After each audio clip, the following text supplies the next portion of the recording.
would be interesting also to know within your classical singing, within the ragas, is there any kind of improvisation or variation when you sing these cycles?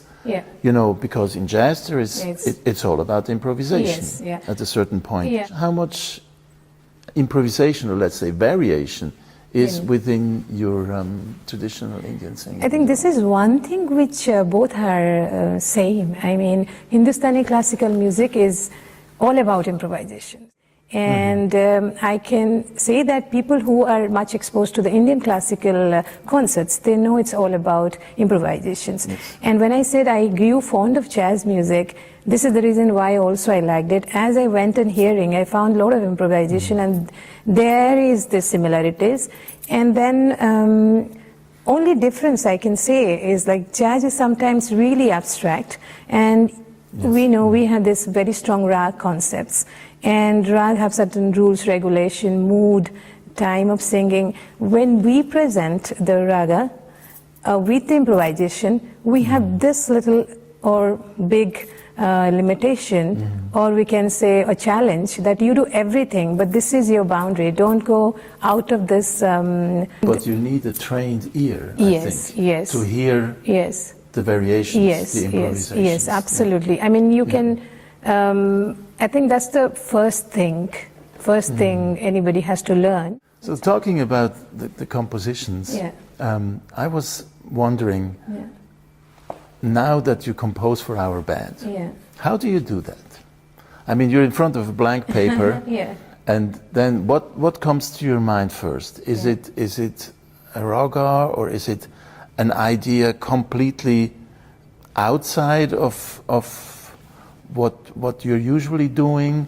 You bring it to Bruno, or you work together. So just tell me, or tell us a little bit about the compositional process until we get a chart and to bring it into the band. Yes, I would say that I never got up one morning telling myself, let's go and make a composition. Compose something for the band. No, never. Sometimes the entire composition just comes in. Sometimes it doesn't come like that. And I always go back and listen them in my quieter times. Basically, it's a melody. It's a melody. It's a melody that comes to you. And then you develop. And you think that you have to kind of bring it to really like to the plate, and you have to serve it to the audience.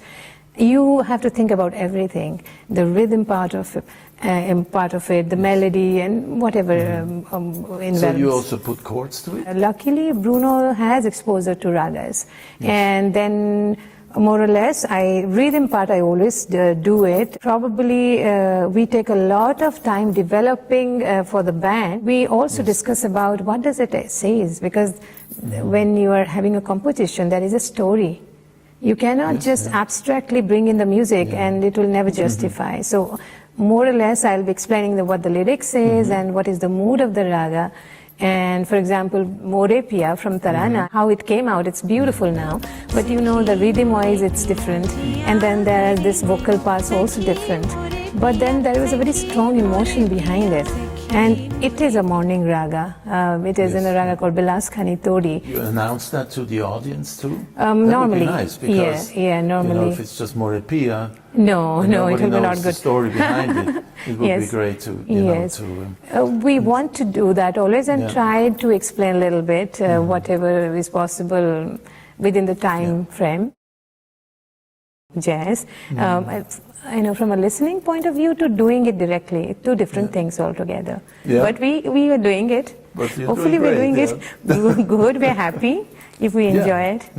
I really look forward to more adventures. Musical adventures. Yes, of course, Great, so thank you very much. Thank you so much. Thank you so much. Thank you. Thank you.